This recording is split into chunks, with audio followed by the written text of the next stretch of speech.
네, 안녕하십니까. 스마트폰 관리사 강의를 맡게 된 강사 최원석입니다. 우리 수강생 여러분들께서 스마트팜이란 단어가 조금 생소하신 분들도 있을 거고, 또 몇 번 들어봐가지고 익숙하게 느끼시는 분들도 있을 거예요. 관심 있으셔가지고 찾아보신 분들도 있을 거고, 스마트팜이라는 거는 간략하게 설명하자면은 기존의 농업 시설에 그 ICT 정보통신 기술이 더해져가지고 우리가 흔히 말하자면 이제 지능화된 농장이라고 이렇게 간략하게 표현을 하게 되는데요.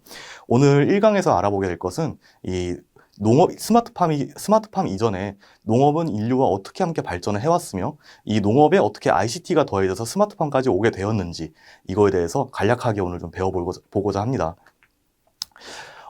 일단 농업이라는 거는 우리가 안 들어보신 분들은 분명히 없을 거예요. 기본적인 정의는 여기 보시다시피 토지를 이용하여 작물을 재배하거나 동물을 사육하는 산업 이렇게 정의를 해놨어요. 이게 뭐냐? 토지를 일단 이용해서 작물을 재배하거나 동물을 사육하는 산업 이렇게 표현을 하는데 그렇게 되면은 그냥 산에 가면 있는 나무에서 열매를 따먹는 것이랑 그거를 그냥 우리가 직접 이게 경작지에다가 몰아서 재배를 하는 거랑 뭐가 다른 걸까요? 혹시 이분에 대해서 혹시 아는 분 있으세요? 이분이 누구냐 하면은 이제 데니얼 웹스터 씨라고 해서 옛날에 이제 미국 국무부 장관을 지내셨던 분인데 이분이 어떤 말을 했냐면 제가 감명 깊어가지고 좀 이분 말씀을 좀 인용을 해봤어요. Where tillage begins, other arts follow. The farmers, therefore, and founders of human civilization 해가지고 이게 뭔 뜻이냐면은 여기 밑에 있는 것처럼 경작지가 생기는 곳에 다른 기술과 예술이 따라오기 마련이다. 따라서 농부야말로 인간 문명의 선구자이다. 이렇게 이분이 이제 어록을 남기신 게 있었는데 이 말을 잘 생각해 보면 뭘까요? 세계 여러 나라를 다니다 보면은 항상 그 나라의 수도, 중심지가 되는 곳에는 공통적으로 이제 강이 껴 있습니다. 큰 강이 있죠. 강은 뭐가 있죠? 강은 이제 뭐 비가 오거나 이렇게 하면은 이제 흙에 이제 퇴적층 같은 게 쌓여가지고 이제 비옥한 평야가 만들어지고 거기서 이제 인간이 경작을 하게 되고, 예, 경작을 하다가 나중에 이제 거기서 산업화, 공업화가 되고 거기서 이제 인류의 문명이 보통 이제 다 거의 다 강에서 출발을 하게 되는 것처럼 이분이 하시는 말씀은 이런 경작지를 일단은 제일 첫 번째로 누가 경작을 하죠? 농부가 경작을 하게 되겠죠. 우리가 지금은 이제 충분히 이제 산업화나 기계화가 다 돼가지고, 요즘은 이제 이런 농촌이라는 개념이 따로 생겼지만, 과거 같은 경우 조선시대나 고려시대 이런 데만 봐도 우리 그 수도나 이런 주변 중심지로는 거의 다 논밭이었습니다. 우리나라뿐만이 아니라 모든 나라가 다 그랬었을 거예요. 예. 그러면서 점점 이제 식량 문제 같은 게 해결이 되고 하다 보니까 그 자리에 뭐 공장이 들어서고 거기에 뭐 지금 우리나라처럼 우리나라 같은 경우도 서울이 수도지만 근데 건물이 들어서고 빌딩이 들어서고 이제 그렇게 이제 여러 가지 문화나 예술의 중심지로 발전을 하게 됐죠. 예, 이거를 말씀하신 거예요. 혹시 이런 그림 혹시 본 적 있으세요?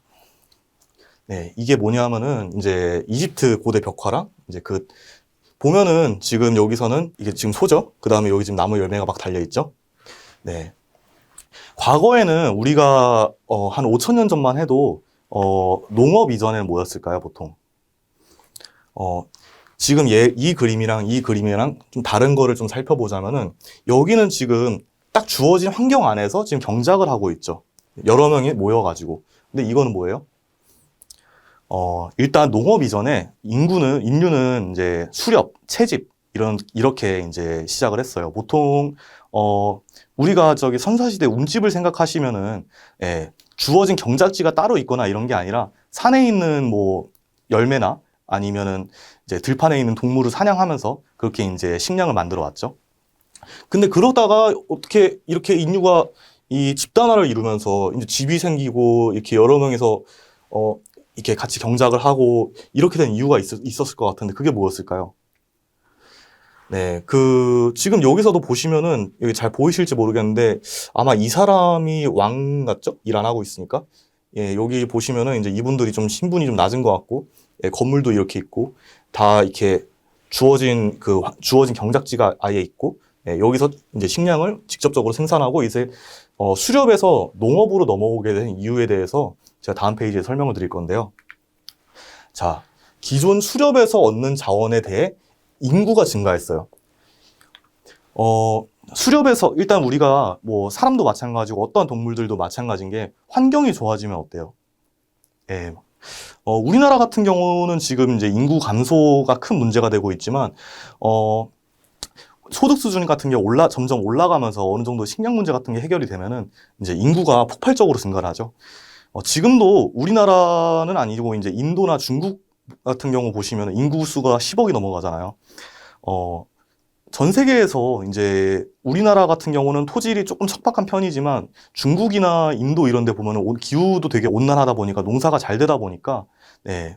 그래서 이제 먹고 사는 문제가 충족이 되면서 인구가 폭발적으로 증가를 했어요. 네. 그래서 수렵에서 얻는 자원에 비해 인구가 증가하게 되니까 어떻게 해야 돼요? 이제 서로 간에 이제 선을 정하는 거예요. 네. 상호적으로 인정한 개인 소유 재산 시스템이 확립이 됐대요. 아까 전에 사진에 봤던 것처럼 논에 이렇게 보면 이제 구획이 이렇게 딱딱 나눠져 있죠. 그 바둑판 같이. 개인 소유 재산이라는 게 뭐죠? 우리가 간단하게 생각하면은 재산은 현금이 될 수도 있고, 과거에는 엽전이 될 수도 있고, 뭐, 우리, 화폐가 옛날에 막 조개 껍데기로도 화폐를 쓰고 이랬었잖아요. 그러니까 내 토지에 대한, 이건 내 거야. 울타리 쳐놓고, 이건 내 거야. 그러니까 건들지 마. 이런 재산에 대한 개념이 확립된 거예요. 재산이 뭐 꼭 이 토지나 이런 것만 재산이 아니라 과거에 우리 뭐 조선시대 같은 경우만 해도 재산이 이제 노비가 될 수도 있는 거고 사람이 될 수도 있는 거고 돈이 될 수도 있는 거고 집이 될 수도 있는 거고 땅이 될 수도 있는 거고 그러니까 영역에 대한 구획이 확실하게 나눠지면서 아까 전에 그림처럼 이제 집단화를 이루면서 여기는 우리 거야 저기는 너네 거야 이런 확실한 그런 재산의 개념이 생기게 됐죠. 그래서 그러면서 이제 이 지적인 발달로 인해 농업으로 점차가 변화되었다라고 해요. 이렇게 집단화가 되면서 재산 시스템이 확립되면서 어떻게 하면은 이제 더 뻗어나갈 데가 없으니까 서로 재산에 대한 거 확실하게 인정을 했으니까 야 어떻게 하면은 우리가 이 주어진 땅 안에서 최대한 많은 식량을 만들어낼까를 고민하게 됐던 거예요. 이게 바로 수렵이랑 농업이랑 가장 큰 차이입니다. 같은 면적을 두고 봤을 때 얼마나 많은 식량을 생산할 수가 있느냐. 그냥 우리가 단순하게 그 쌀 한 주머니 들고 나가가지고 이 들판에 이렇게 한번 뿌려보세요.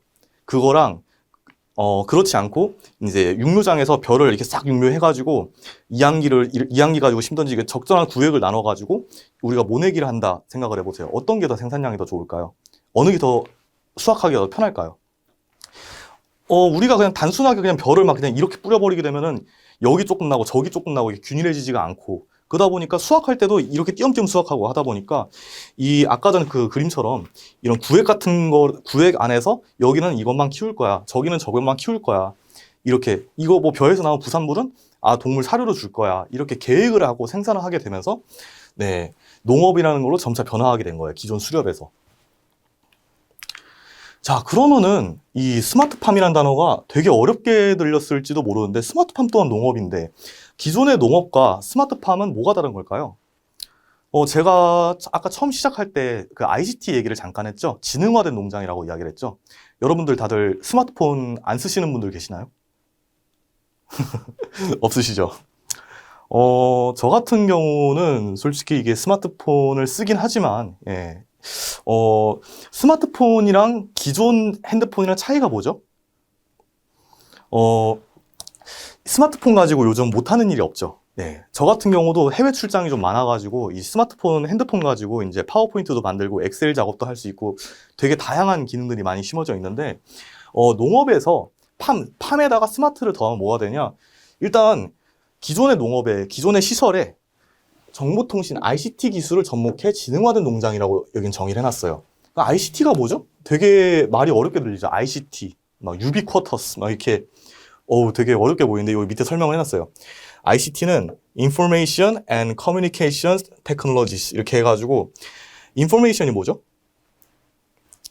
묻다, Communication 소통하다, Technology 기술과 그럼 뭐 농업에서 소통한다면 뭐랑 소통을 할까요? 가장 간단합니다. 혹시 뭐 그런 사람이 있지는 않을 거예요. 식물이 말하는 소리가 들려요. 이런 사람은 없을 것 같습니다. 제가 봤을 땐. 그런데 여기서 말하는, 이 기술이, 농업에선 당연히 이 시설 안에 들어가 있는 작물이랑 소통을 하겠죠. 이 작물이 어떤 영양분을 필요로 하는가 지금. 얘가 지금 물이 필요로 한가, 뭐 어떤 무기원소가 필요한가, 유기원소가 필요한가 이런 걸 소통을 하는 거예요. 네. 그러면은 그 소통하는 건 어떤 걸 소통할 수가 있을까요? 여기 있어요. 온도. 당연히 이 작물이 가장 잘 자랄 수 있는 최적의 온도 조건이 있겠죠. 네. 그리고 습도. 습도에 따라서도 이 식물이 예를 들자면은 이제 개화기 때 꽃이 필 때 습도가 너무 낮아버리면 이제 암술 수술이 말라가지고 수정이 잘 안 된다든지 이런 문제가 있거든요. 이런 습도에 대한 문제가 있다든지 광량. 빛이 만약에 너무 많았을 때랑 너무 부족할 때랑 이 식물이 최적의 성장 조건을 가질 수 있는 그 광량이 얼마가 되는지, 그리고 이렇게 시설이 이렇게 있는 전제 하에 당연히 광이 부족하면은 등을 달아줘가지고 인공광을 달아줘가지고 광량을 더 보충해주면 되고, 반대로 광량이 너무 많으면은 여기 위에다가 이제 차광막 같은 걸 덮어가지고 광을 살짝 줄여주고, 네, 이렇게 컨트롤이 되겠죠. 그 다음에 이산화탄소. 이거는 우리가 이제 나중에 환경조절 시간에 배우게 될 텐데, 우리 인간은 어떻죠? 산소를 마시고 이산화탄소를 내뱉죠. 식물은 어떻죠? 우리 다 알 겁니다. 반대로 예, 이산화탄소를 흡수하고 산소를 내뱉죠. 이산화탄소를 흡수하면서 우리 다음에 배우게 될 건데 탄소 동화작용, 광합성을 할 때 이산화탄소가 필수적으로 필요해요. 그래서 이산화탄소 농도가 높을수록 얘네가 훨씬 어때요? 생육이 좋아지겠죠. 근데 이렇게 가둬진 시설인데 식물들만 있고 이게 사람이 없으니까 여기는 어때요? 산소 농도가 높겠죠. 그래서 보통은 이 스마트팜 안에 이산화탄소 발생기라든지 이런 거를 일부러 투입을 시켜요. 그래가지고 이 센서를 통해서 우리가 그걸 나중에 이제 ppm이라는 단위로 표현하게 되는데, 작물이 지금 이 시간대에 얼마만큼의 이산화탄소를 흡수를 해야 되는지를 감지를 해서 인공적으로 이산화탄소를 주입을 시키는 경우도 있어요. 양액은 아시죠? 양액이라는 건 뭐냐면은 사람으로 치자면은 우리 링거 주사? 이렇게 우리 병원에 이제 좀 아파가지고 누워있을 링거 주사 이런 거랑 비슷한 개념인데, 식물이 필요로 하는 그런 유기적인 원소나 무기적인 원소를 이제 혼합해가지고 이런 작물에 직접적으로 이제 투입을 시키는 걸 우리가 양액이라고 해요. 예. 그러면은 이제 이거를 통해서 뭘 하죠? 뭐랄까요? 예. 최적의 성장 조건을 가진 데이터를 도출하게 되겠죠. 왜냐하면은 농업이라는 거는, 이 스마트팜이라는 거는 외부 환경에 대한 변수가 너무 커요. 그래가지고 계속 우리가 데이터를 수집하는 거예요. 우리 요즘 그 빅데이터 이야기 많이 하죠. 그러니까 이 작물을 재배하면서 그 해가 가면 갈수록 달라지는 거를 정보를 계속 수집하는 거예요. 그래서 이 최적의 생육 조건 데이터를 구축을 해가지고 그 조건에 맞게 자동적으로 조절을 해주는 시스템이라고 생각을 하시면 돼요. 네, 여기 환경은 아까 이야기했고요. 그래서 이제 다시 한번 정리하자면은 이 ICT 기술을 접목해 지능화된 농장이다. 예, 지능화라는 건 뭐죠? 스스로 판단할 수가 있다는 얘기죠. 스스로. 사람이 인위적으로 제어를 하지 않아도 내가 스스로 판단하고 내가 스스로 결정을 할 수 있고, 예, 그걸 뭘 통해서죠? 데이터를 통해서. 이렇게 생각을 하시면 편합니다. 예, 그럼 스마트팜의 장점이 당연히 있겠죠. 제가 이 그림을 제가 잠깐 인용을 해봤는데 좀 정리를 좀 잘 해놓은 것 같아가지고, 일단 장점으로 봤을 때는 작물 생산의 효율화. 이게 뭐죠? 당연히 간단하게 얘기하자면은 우리가 기존의 비닐하우스라 해서 다 스마트팜이라고 할 수가 있는 것도 아니고 없는 것도 아닌데, 작물을 생산하는 데 있어서 일단은 그냥 맨 땅에서 재배하는 것보다는 스마트팜을 접목을 시켰을 때 사람이 직접적으로 투입되는 시간이 줄어들게 되겠죠. 네, 그렇기 때문에 그 시간에 뭘 할 수 있다? 다른 일을 할 수가 있다. 재배 면적을 더 늘린다든지, 아니면은 뭐 마케팅 방법을 찾는다든지, 아니면 최적의 조건을 또 내가 알아서 찾는다든지, 뭐 이런 거가 있겠죠. 그리고 같은 면적에 비해서 예를 들자면은 이제 여름뿐만 아니라 겨울에도 이제 난방을 가한다든지, 예, 이런 시설적인 보강을 통해서 같은 면적 대비 더 많은 생산량을 낼 수가 있겠죠. 그 다음에 두 번째로 외부 환경의 변수 최소화. 네. 우리가 간단하게 생각해보면은 맨 땅에서 그냥 비닐하우스도 없는 상태에서 무언가를 재배를 한다 생각해보세요. 혹시 우리 수강생 여러분들 중에서 혹시 주말 농장 해보신 분 계신가요? 저도 어릴 때 이제 그 부모님이랑 같이 주말 농장을 다녀본 적이 한번 있었는데, 보통 3월 달쯤에 이렇게 텃밭을 분양받아가지고 이렇게 막 키우게 되는데, 처음엔 잘 커요, 되게. 예, 3, 4, 5월까지는 되게 잘 커요. 아니, 6월 달까지 되게 잘 컸던 것 같아요. 뭘 심어도 잘 크는데, 그러다가 어느 순간 한 7월쯤 되면은 뭐가 있죠, 우리나라가? 장마철 되죠. 장마 한번 내리면 진짜, 이게, 어제는 멀쩡했던 게, 오늘 되면 막 고추 같은 거 다 썩어 있고, 막 이게 뭐 다 쓰러져 있고 막 이러잖아요. 이런 게 외부 환경이라는 거예요. 비, 눈, 태풍, 뭐 폭설, 뭐 등등, 뭐 황사 이런 여러 가지 모든 걸 갖다가 이제 외부 환경에 의한 변수인데 그거를 최소화시킬 수가 있죠. 아까 전에 말씀드렸던 것처럼 뭐 만약에 비가 오기 때문에 일단 작물은 비를 맞게 되면은 일단은 병충해에 감염될 확률이 훨씬 높아져요. 네, 그래서 일단 비가 오게 될 경우에 그늘이 지겠죠? 그럼 광량이 부족해지겠죠? 그럼 어떻게 하면 돼요?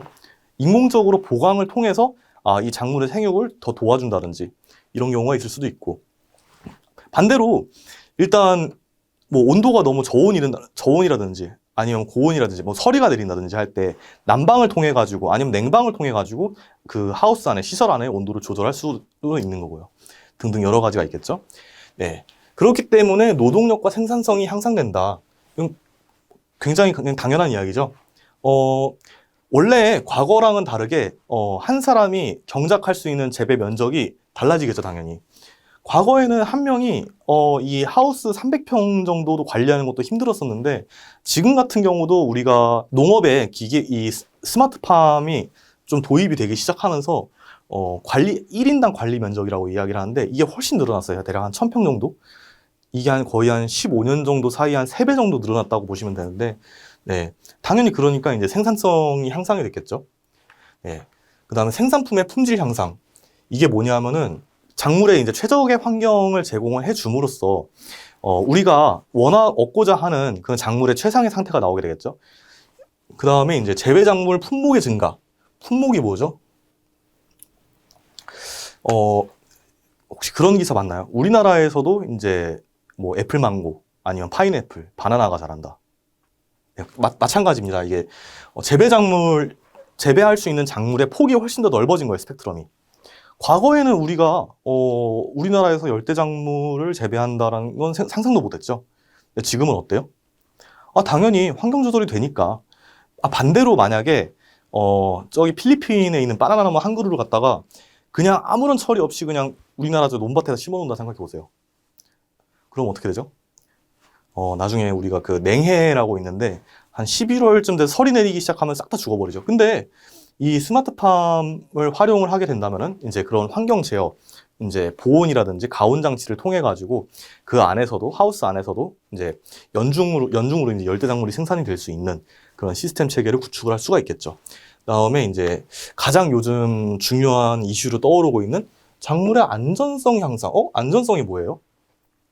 이 작물이 뭐 이렇게 가만히 두면 이게 막 터지나 이렇게 사람한테 해가 되나? 그런 거 아니죠. 다들 이런 거 관심 있으셨을 거예요. 유기농, 무농약, GAP 이런 거 들어보셨죠? 최근에 옛날에는 아니었지만 옛날에는 이제 질보다는 이제 양이 우선적인 시대였지만 지금은 어떻죠? 반대죠. 양보다는 질이죠. 가격이 조금 더 비싸더라도 네, 우리 아이한테 먹인다 하면은 당연히 안전한 걸 먹이고 싶겠죠. 왜냐하면은 이제 외부 환경의 변수가 최소화됨을 통해서 뭘 얻을 수 있죠? 외부 환경 아까 비 오고 하면은 뭐가 된다 했죠? 병충해가 온다 했죠. 그럼 병충해가 오면 뭘 뿌리죠, 우리가 보통? 이제 쉽게 말하자면 농약이라고 하고 전문 용어로는 이제 작물 보호제라고 이야기를 하는데 농약을 치게 되면은 잔류 농약 검사하면 농약이 검출되겠죠, 당연히. 예, 기술이 좋아가지고 그런 걸 다 잡힙니다. 그래서 이런 환경 같은 게 컨트롤이 다 돼가지고 하면은 품질이 저절로 올라가게 되면서 네, 당연히 이제 그 작물 보호제, 농약의 투입도 현저히 줄어들겠죠. 그렇기 때문에 이 작물이 안전하게 먹을 수 있다. 우리 아이가 먹을 수 있다. 내가 먹을 수 있다. 이 안전성이 향상된다라고 보시면 돼요. 그래서 이제 여기 보시면은 이 그림을 제가 왜 인용했냐면은 이제 여기 보시면 워터 매니지먼트 해가지고 스프링클러 같은 경우는 있죠. 이제 수분 관리, 소일 모니터링 센서 해가지고 지금 여기 이게 센서인가 봐요. 이게 뭐냐면은 소일이라는 게 흙이, 우리가 그냥 단순하게 이제 땅에 있는 흙을 소일이라고도 하지만, 이 스마트팜에서는 보통 이제 인공 용토, 우리가 인간이 인공적으로 만드는 용토를 주로 쓰게 되는데, 그걸 쓰므로 통해서 거기다 이제 센서를 통해서, 여기 이 토양에 뭐 수분이 부족한지, 아니면 양분이 부족한지, 이런 걸 감지함으로 통해서 적절한 시기에 이제 투입을 시켜준다. 예, 그러므로 이제 관리를 할 수가 있다. 그 다음에, 이게 여기 트랙터 가지고 이렇게 해놨는데, Machines for Routine Operation 해가지고 이제 기계로, 여기 이제 트랙터로 표현했지만 이게 꼭 트랙터만 있는 건 아니고요. 그러니까 작물을 이제 생산하는 데 있어서 사람이 들어가지 않고 기계가 대체할 수 있는 것들이 몇 가지가 있어요. 예. 예를 들면은, 우리 나중에 이제 시설원에 좀 가면 배우게 될 텐데, 비닐하우스를 우리가 머릿속에 딱 떠올렸을 때 혹시 이렇게 빙글빙글 돌려가지고 이렇게 하우스 비닐 올리는 거 아세요? 네, 옛날엔 그랬지만 지금은 다 이게 강우 센서 하나 딱 달아놓고 이제 기계가 자동으로 다 올렸다 내렸다 해주거든요. 그거 하나만 해도 사람이 해야 될 일을 이제 기계가 해줌으로 인해서 이제 노동력이 확실히 줄어들겠죠. 예, Drones for Field Monitoring 해가지고 이제 드론으로 이제 필드를 모니터링 한다 했는데, 이거는 뭐 꼭 필드뿐만 아니라, 필드라는 거는 그냥 우리가 들판을 얘기하는 게 아니라 내가 재배하고 있는 그 전체적인 곳을 어디에 병해가 왔는지, 어디가 충해가 왔는지, 뭐 드론이 아니고서도 여러 가지 방법이 있을 거예요. CCTV가 될 수도 있고, 아니면 내가 직접 감지를 하는 걸 수도 있고, 아니면 센서를 통해서도 감지를 할 수가 있고, 그래가지고, 그럼 어때요? 예, 초기에 바로 발견을 할 수가 있겠죠. 그러면서 초기에 발견하면 어때요? 빠른 대처가 가능하겠죠. 예, 그러한 장점이 있어요. 자, 근데 뭐 양면이 있죠, 다들. 장점만 있는 건 아니죠. 단점이 뭘까요? 예. 높은 초기 투자 비용. 네, 맞습니다. 네. 제가 하나를 더 붙이자면 높은 초기 투자 비용이 아니라 아주 높은 초기 투자 비용이라고도 이야기를 하는데, 일단은 이 스마트팜이라고 우리가 해가지고 아까 전에 보여드린 그렇게 화려한 유리온실만 있는 건 또 아니에요. 우리나라 같은 경우는 유리온실보다는 비닐온실이 훨씬 더 잘 맞고, 비닐온실로 활용해서 스마트팜이 된 경우도 굉장히 많이 있어요. 근데 그럼 그냥 똑같이 그냥 저렴한 거 아니야? 근데 문제는 그 하우스 안에 들어가는 것들, 그게 유리온실이 꼭 아니더라도, 플라스틱 온실이 아니더라도 그 안에 들어가는 센서, 양액기, 뭐 인공광등, 그 다음에 뭐 개폐기 모터 등등등등등 여러 가지 부수적인 자재가 기존에 이게 그냥 하우스 껍데기만 짓는 것보다 한 3배에서 4배 가까이 더 들어간다라고 보시면 돼요. 그만큼 높습니다. 그리고 유지보수의 어려움. 이게 생각보다 어렵습니다. 이게 왜 그러냐면은, 아직까지 우리가 스마트팜이 굉장히 발전을 많이 한 건 맞는데, 뭐가 문제가 있죠? 외부 환경에 대한 변수가 최소화를 시키려고 우리가 스마트팜을 운영하는 것이 맞는데, 예를 들자면은 황사가 왔어요. 황사가 오면 어떻게 되죠? 비닐 위에 이제 황사 먼지가 싹 앉아버려요. 그럼 어떻게 되죠? 네. 당연히 작물에 들어갈 빛이 못 들어가가지고 이제 빛이 부족하게 되죠. 아니면은, 뭐, 다른 한 가지로는 이제, 스마트팜이라는 것 자체적인 문제보다는 안에 들어가는 센서가 다 정상적으로 100% 다 작동이 잘 된다면 상관이 없겠지만, 하나라도 고장이 난다면은 표준 편차가 벌어지면서 이제 스마트팜이 제가 아까 말했듯이 스스로 판단을 한다 했잖아요. 그 판단력이 흐려진다고 해야 될까요? 네, 그래가지고 오류가 날 때가 있어요. 센서 하나가 고장남으로 인해서 평균값이 달라지고, 그걸로 인해서 투입되지 않아도 될 것이 투입될 때가 있고, 그것이 작물한테 어떻게 영향을 미치게 됐는지 등등등 이런 문제가 있어요. 전문 인력의 부족이라고 하는데, 이게 어떻게 됐든지 간에 일단 스마트팜 안에 들어가는 작물은 뭐죠? 식물이잖아요. 물론 스마트 축산까지 가면 동물이 될 수가 있긴 한데, 생각보다 저도 이 농업을 전공했고 이제 식물을 좀 오래 공부했지만, 알면 알수록 모르는 게 식물이더라고요, 이게. 네. 그래서 기본적으로 이런 농업이라든지 식물 생리라든지 이런 거에 대한 지식이 필요한데, 과거의 농업과 지금의 농업은 다르게, 지금은 되게 정밀하게 투입을 하는 시대잖아요. 지금 뭐 그냥 흙에서 키우는 게 아니니까, 뭐가 얼만큼 부족하다면 그만큼만 딱 넣어줘야 되는 거고, 이제 뭐 그 이상이 올라가면 안 되고 하는데, 과거의 농업과는 지금 확실히 다릅니다. 네. 전문성이 좀 요구가 되는 분야가 있고, 또 다른 한 가지는 이제 많이 들어봤을 거예요. 이제 농촌의 고령화. 네. 저도 과거 이제 인구수가 약 한 5만 명 정도가 좀 안 되는 지역에 좀 살다 왔는데 이게 심각합니다. 이 고령화 자체가 문제이기도 하지만 네, 고령화로 인해서 이제 인프라가 사라지는 거예요. 농촌의 인프라가. 네. 당연히 우리가 뭐 자재를 산다든지 할 때 보통 어디서 사죠? 뭐 인터넷으로 살 수도 있겠지만 그런 이제 뭐 업체를 부를 수도 있고 하겠지만 보통은 그 지역에 있는 가까운 데 가서 사게 되는데 그런 이제 인프라, 이제 농촌의 고령화가 진행되면서 이제 경작자들이 점점, 농민들이 점점 사라지게 되면서 그런 자재를 팔던 그런 뭐 자재상 이런 것들이 점점 사라지게 되더라고요, 보니까. 네, 이것도 큰 문제입니다. 네, 근데 뭐 꼭 그렇게 큰 문제만 있기도 하지만 우리나라 같은 경우 이게 제가 기사를 좀 제목만 인용해 봤는데 혹시 관심 있으신 분들이 있으시면 한번 찾아보셔도 돼요. 사우디에 한국 딸기 잘한다 이게 뭐 해가지고 우리나라 그 어떤 기업 이제 스마트팜에 진출한 기업들이 우리나라가 무슨 강국이죠? 그쵸. ICT 강국인 만큼 확실히 그런 데이터를 수집하거나 분석하는 능력 하나는 전 세계에서 제일 좋지 않을까라고 생각이 들어요. 그래가지고 이런 데이터를 통해서 이제 세계적으로 수출이 잘 돼요. 이 우리나라 스마트팜 기술이. 왜일까요?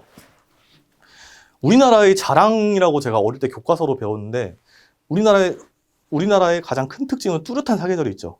여름에 어떻죠? 여름에 몇 도까지 올라가요, 요즘? 37도? 36도까지 올라간 거를 제가 경험한 적이 있어요, 한번. 그리고 겨울에는 이제 한 영하 뭐 30몇 도까지 안 내려가는 것 같고 20몇 도까지 내려가잖아요, 충분히. 우리나라는 그런 기후 스펙트럼이 너무 크다 보니까 이거에 대한 데이터 수집이 빠른 거예요, 다른 나라에 비해서. 그렇기 때문에 어느 나라에 사우디를 가든 여기는 카자흐스탄, 뭐 중동이나 이런 데 가든 중앙아시아 쪽으로 가든지 간에 이 현장에 접목할 수 있는 그런 데이터가 훨씬 더 많이 가지고 있는 거예요, 우리나라가. 그런 강점이 있다라고 보시면 돼요. 그래가지고 지금 최근 들어서 우리나라 스마트팜 이제 전문 시공업체라든지 그리고 이제 몇몇 기업들이 이제 지금 최근에 이제 사우디에 진출을 했다라는 기사를 본 적이 있어요. 그래서 한번 좀 관심 있으신 분들 찾아보시면 좋을 것 같아요. 그래서 이제 스마트팜에 대한 장점과 단점에 대한 이야기를 해봤는데 Then we will found solution. Let's study about smart farm. 해가지고 우리가 이제 스마트팜에 대해서 이제 공부를 해보게 될 거예요, 앞으로. 네, 오늘 배워본 거는 이제 농업의 이해. 농업이 뭐라 했죠? 아까 전에 말했던 것처럼 토지를 이용해서 작물을 경작하거나 동물을 사육하는 모든 산업을 갖다가 농업이라고 한다 했죠. 스마트팜은 뭐죠? 이 농업에 뭐가 더해진 거죠? 지능화된 농장, 뭐가 더해져서? ICT가 더해져서. 이렇게 간략하게 이해하시면 될 것 같아요. 네. 일단 오늘 첫 번째 강의인데 오늘 정말 고생 많으셨습니다. 이번 시간의 내용은 여기까지입니다. 다음 강의에서 뵙겠습니다. 감사합니다.